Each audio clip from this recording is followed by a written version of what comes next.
Important PYQ की series को आगे बढ़ाते हुए एक और बहुत इंपॉर्टेंट क्वेश्चन, ये जो क्वेश्चन है हर शिफ्ट में आपको देखने को मिलेगा। फिगर वहां पर जो कुछ न कुछ नंबर चेंज करके, और इतना इंपॉर्टेंट कॉन्सेप्ट है कि हर क्वेश्चन में जो आज एसएससी की तैयारी कर रहे हो, चाहे रेलवे की तैयारी कर रहे हो, चाहे बैंकिंग की तैयारी कर रहे हो, इस कॉन्सेप्ट पे क्वेश्चन आता ही आता है। ठीक है, तो ये कॉन्सेप्ट आपको जानना बहुत जरूरी है। डाउन इतना बोट एंड स्पीड का टॉपिक है ये। ठीक है, नाव और धारा का। ठीक है, तो क्वेश्चन क्या है? The down stream speed is 125 kilometre per hour and the up stream speed is 25 kilometre per hour. It takes a total of 25 hours to go to a place and come back. What is the total distance in kilometer traveled by boat?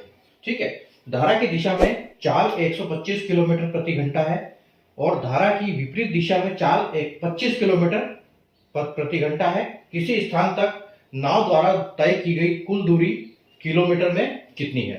ठीक है, तो आपको यहाँ पर distance find करना है। ठीक है, तो डिस्टेंस आपको पता है, डिस्टेंस का फॉर्मूला क्या होता है। ठीक है, तो आज हम एक कॉन्सेप्ट सीखेंगे, बहुत इंपॉर्टेंट कॉन्सेप्ट है। ठीक है, देखो स्टार्ट करते हैं हम। आइए, वीडियो पसंद आए तो लाइक और शेयर जरूर कर दीजिएगा। चैनल को सब्सक्राइब करके बेल आइकन को ऑल पर प्रेस कर ले ताकि ऐसे इंपॉर्टेंट वीडियो की नोटिफिकेशन आपको मिलते रहे। ठीक है, आइए देखते हैं, सॉल्यूशन हम करते हैं। ठीक है, हम मान लेते हैं कि जो डिस्टेंस है वो डी है हमारा। ठीक है, जो डिस्टेंस है वो हमारा डी है। अब हमको दिया क्या है? हमको दिया है डाउन स्ट्रीम। डाउन स्ट्रीम कितना है हमारा? 125 किलोमीटर पर आवर। ठीक है, और अप स्ट्रीम क्या दिया है हमारा? अप स्ट्रीम दिया है 25 kilometre per hour. 25 kilometre per hour. ठीक है, अब और टाइम क्या कितना दिया है? आने जाने का दोनों। ठीक है, यानी कि हम इसको बोल सकते हैं कि जो हमको ये दिया है 2d, यानी कि डिस्टेंस का डबल दिया है हमको, तो 2d is equal to 25 hours. ठीक है, तो ये हो गया हमारा दिया हुआ डाटा। अब हमको निकालना है डिस्टेंस। हाँ, डिस्टेंस निकालना है। तो डिस्टेंस क्या होता है? देखो फॉर्मूला है यहाँ पर कि time is equal to distance upon speed. ठीक है, ये आपको फॉर्मूला पता होगा।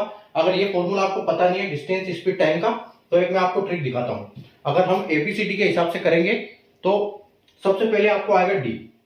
ठीक है, सबसे पहले आपको आएगा डी, उसके बाद आपको आएगा एस, तो एस को यहां लिखो, उसके बाद आएगा टी। ऐसे एक ट्राइंगल बनाओ। ठीक है, ये फॉर्मूला याद करने का, स्पीड डिस्टेंस टाइम का फॉर्मूला याद करने का है। ठीक है, तो सबसे पहले आएगा डी, तो डी को ऊपर लिखो, उसके बाद में आएगा एस टी, ये दोनों साथ में है। उसके बाद एक यहां से लाइन खींचो और एक ऐसे करो।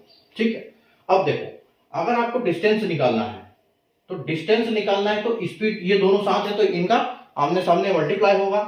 अगर स्पीड निकालना है तो डिस्टेंस अपॉन टाइम होगा, और टाइम निकालना है तो डिस्टेंस अपॉन स्पीड है।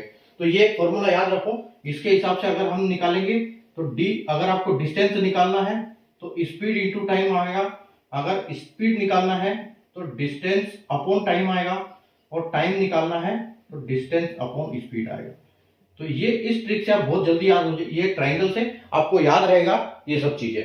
ठीक है, तो ऐसी ट्रिक में बताता रहता हूं साथ में। अब देखो हम स्टार्ट करते हैं। हमारा क्या है? Time is equal to distance upon speed.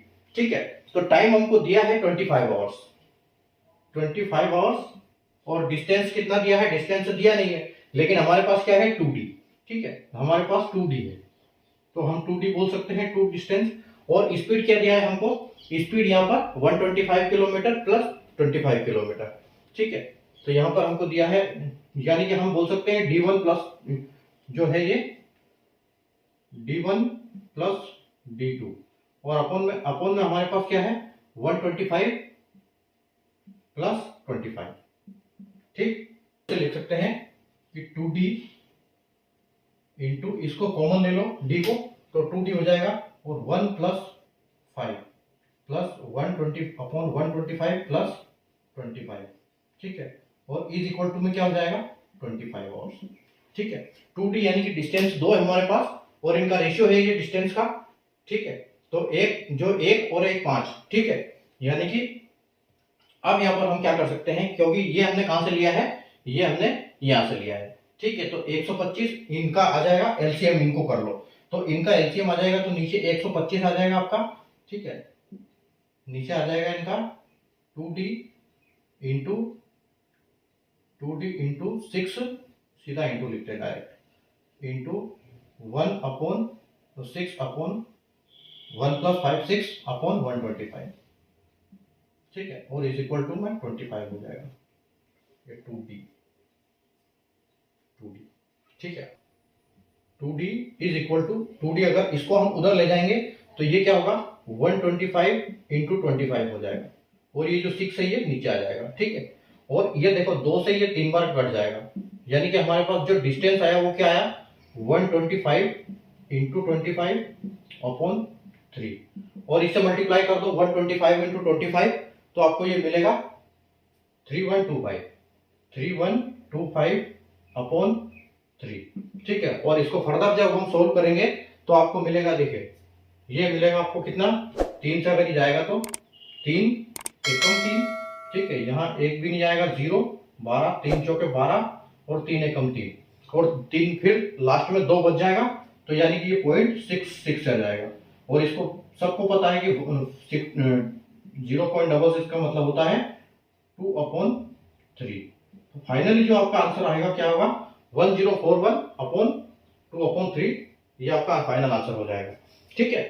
तो उम्मीद है आपको कॉन्सेप्ट इसका समझ में आया होगा कि अगर इस टाइप का क्वेश्चन आएगा तो उसको कैसे सोल्व करना है, ठीक है, क्योंकि बहुत इंपॉर्टेंट क्वेश्चन है ये, बहुत इस कॉन्सेप्ट पे क्वेश्चन आता ही आता है, ठीक है। तो इस कॉन्सेप्ट को याद करना बहुत जरूरी है अगर आप कॉम्पिटिटिव एग्जाम की तैयारी कर रहे हैं तो, ठीक है।